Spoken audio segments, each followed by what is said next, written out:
Now let's start with Liverpool after they smashed the British transfer record to sign Alexander Isak from Newcastle in a deal worth £125 million. It concludes what's been a productive window for the champions, to say the least. And who better to speak about it than former Liverpool defender Jamie Carragher. He's coming. Good morning to you, Jamie. There you are. You look quite happy this morning. I'm kind of not surprised by that. Look, are you relieved? Are you that it just got resolved? And how excited are you to see Alexander Isak wearing that red of your beloved Liverpool? Yeah, I think it is exciting for Liverpool supporters. I think a lot has been made about how much Liverpool have spent, and rightly so, in this window, but it hasn't been the norm in the past. I think Liverpool supporters have been frustrated at different times when it's felt like other teams were splashing the cash and, you know, breaking transfer records, and that's what Liverpool, I think, have done twice in this window. So yes, it is exciting to think that, you know, Liverpool are buying sort of ready-made world-class players rather than turning them into world-class players. So yeah, it's just interesting to see now how the manager fits everybody in. Yeah, it's going to be quite a good dilemma, I'm sure, for Arne Slot, one that he won't mind too much. Look, there's been questions about Isak's durability in the past. He did play quite a considerable amount last season, though. Is that something that perhaps there's a concern for Liverpool, especially considering the fee that they paid for the player? Yeah, I think so. I think it was his first season more than any at Newcastle, where he missed quite a few games that season. And listen, it's difficult for anybody to replicate what Liverpool had a few years ago, where they used to have, you know, Salah, Firmino, and Mane, and they played every game. You know, they never got injured. But hopefully, you know, when you look at the injury situation at Liverpool last season, that improved a lot under Arne Slot from what we'd seen before under Jurgen Klopp. So hopefully his way of doing things and going about things on the training pitch will help Isak in that situation, because when you pay that type of money, you want that player on the pitch 9 times out of 10. So, Jamie, you mentioned as well previously Arne Slot's got to figure out a way of fitting all his attacking players in. If you're Arne Slot, how do you fit them all in?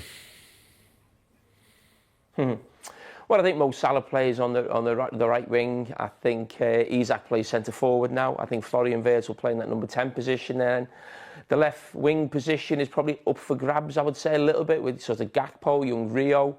Maybe Ekitike can play there as well and can also fill in for Isak. Maybe at times we'll see a front two employed by the manager, because Florian Wirtz can play from the left as well. So I think he's got a lot more options on the left. I think we'll see a lot more rotation in that position than the other front four positions. But as I said, you need a big squad. We know that. You look at what Liverpool have been bringing off the bench in the first 2 or 3 games. They've actually won games from the bench, but they certainly haven't had the quality off the bench that we saw when you think of what Arsenal did at the weekend when they were bringing Odegaard and Eze off the bench. Liverpool don't quite have that strength, but I think bringing Isak in now, obviously it gives them such a greater strength in depth. And Jamie, look, the question that a lot of people are asking, we're still early into the season. Liverpool perhaps favourites already anyway, considering they're Premier League champions. But surely now they must be clear favourites to win the league this season again. Yeah, I think when the champions go and spend, you know, about 400 million in the transfer market, I think it's hard not to make them champions. I think the worrying thing for the opposition is the fact that Liverpool have 9 points out of 9, and I wouldn't say in either of those 3 games Liverpool have looked anywhere near the best, or certainly the Liverpool that we saw last season. So it'll be interesting to see how long it takes to sort of bed in the new players, new system, new way of doing things, if you like. And you know, if Liverpool are doing that and still getting results, that is a big worry for the rest. And look, Jamie, look, we've seen throughout this window there's been different ways that players seem to be pushing moves. Some have dealt with it maybe in a negative way by refusing to play, like Alexander Isak, Johan Wissa, kind of similar circumstance. Marc Guehi on the flip side of that, head down, captained his side, knuckled down, turned up to training all the time. But Marc Guehi didn't get his move. Alexander Isak did get his move. Do you think we're going to start seeing this player power come into fruition a lot more now moving forward? Well, you probably think so, and I hope that doesn't happen. You look at Guehi, who conducted himself fantastically well. Still seems a fan's favourite with the supporters, and the manager speaking really highly of him as well. And he'll probably have to wait maybe till January now or next summer to get that move on, and maybe other players in this position in a year's time will be looking at how Isak and Wissa have gone about it, and maybe feel that gives them the greater opportunity to get out. And that would be a sad day for football, really, because I don't think it's been great the way both players have conducted themselves. And I don't have a problem with anyone wanting to leave a club. Transfers happen; it's part and parcel of the game, and it's understandable that those two players want to move on and play for bigger clubs who give them a better chance of having a better career, or winning more or silverware, or maybe gaining more money. But I just can't help but think that if someone's putting thousands of pounds in your bank account every week, you should be training and you should be playing.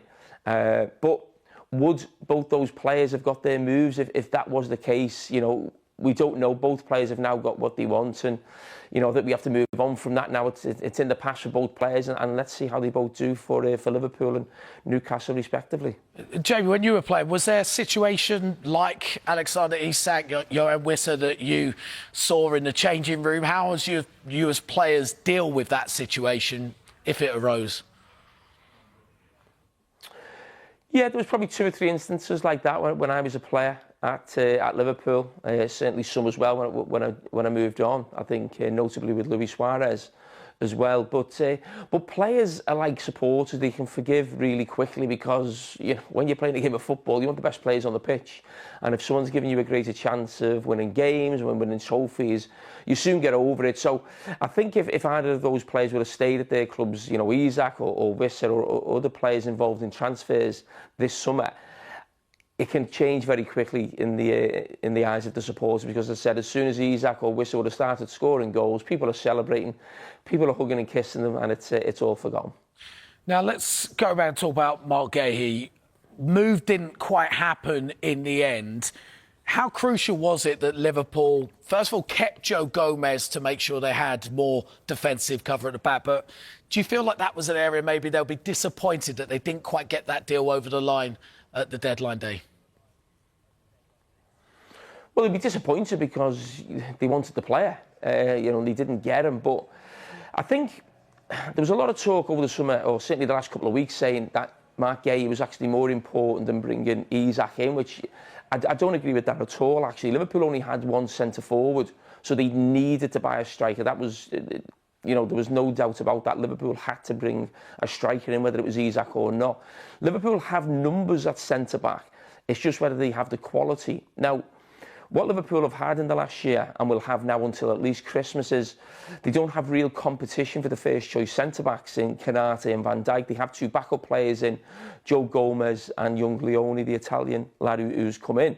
So they definitely have 4 centre-backs. That's what most clubs want. In an emergency, I think Gravenberch could play there as well. And Liverpool will just, I think, get to January and try and resurrect the deal for Marc Guehi. But what Guehi would have done was have 3 centre-backs going for 2 positions and put real competition, certainly for Canate to play alongside Virgil van Dijk. We understand there's a situation right now with Canate's contract. Virgil van Dijk's getting older as well. So Liverpool did need a centre-back, but it wasn't as imperative as getting in a striker. That was far more important, because there's no way Hugo Ekitike could have led the line for Liverpool alone between now and Christmas. Look, we've talked a lot about incomings at Liverpool. Let's mention one outgoing. Harvey Elliott joining Aston Villa on loan with a view to make that permanent. Good move for Harvey Elliott. Was that just a necessary move now to further his career, given the game time that he needs to develop? Yeah, I think it's a good move for everybody, really. When you think of what he did in the summer, he's rated or voted the best player in the under-21 tournament that England won. He's got to move to another huge football club. He probably did have to take a little step down from Liverpool. Liverpool are going for the title in the Champions League, and it's very difficult to become a regular in that team when you look at the quality. I mean, the players he's up against, you think it's Mo Salah and Florian Wirtz, really. They're the 2 players in the positions that he likes to play. So it was always going to be difficult for him. He's been a great squad player for Liverpool, always comes on and scores goals. He's been a great sub for Liverpool. But when you've had that role for 3 or 4 years, eventually you have to become a regular. And if it doesn't happen, you have to move on. And I mean, as I said, he's got a great manager in Unai Emery now. The fee, I think, is really good for Aston Villa. I think they play in 12 months' time, 35 million. But I think Liverpool would have wanted more money for Harvey Elliott, but I think they recognise the job that he's done and how loyal he's been to the club in the last 3 or 4 years. You know, not kicking up a fuss, causing trouble at the club because he hasn't been a regular. So they've allowed him to move on for a reasonable fee, and he's going to a great club.